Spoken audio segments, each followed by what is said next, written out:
let's go. In the BugShan function section, here's our main workhorse function. We have an about this function section right here, and some enumerations for our different color channels.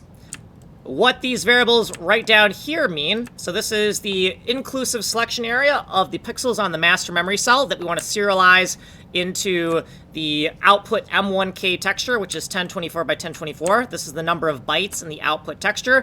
Here's us allocating that 1024 by 1024 texture. Here is the pixel addresses of the source memory. Here's the pixel addresses of the output memory. Q is for quad, and then M is for MMI, master memory index. This is the channel index, and then monkey wrench macros, channel luminosity, and then the top left origin of our output graphic, which is 1024 by 1024. Okay, we're gonna loop through every single pixel of the master memory cell and get its component address, then loop through every single color channel of the current pixel of the input graphic, and we're gonna get the top left origin of the output graphic, and then we want to get the actual pixel that we want to paste into the output graphic. So taking that top left origin and getting a localized version of MPX, MPY by zeroing it out here. And then we have QPX and QPY, which is the XY on the output graphic. We're going to convert that to a byte address, right? So an index address converted to a byte address.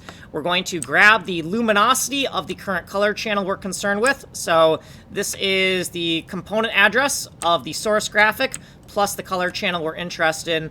The input is Pix2048.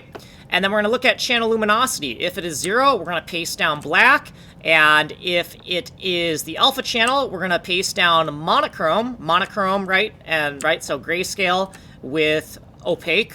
And then if it's red, green, or blue, we're going to black out the pixel.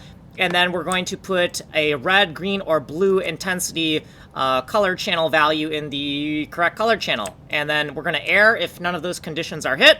And then later we're going to save to disk down here. So that's it. If you want a longer explanation, you'll have to go here because we do not have time to go in any more detail than that. Source code is here. Ways of getting a hold of me. My name is Kanji Coder. I'm making a game engine from complete scratch. It's a fully destructible fractal geometry bomb game. Like, subscribe, and follow if you want to see how to make a game engine.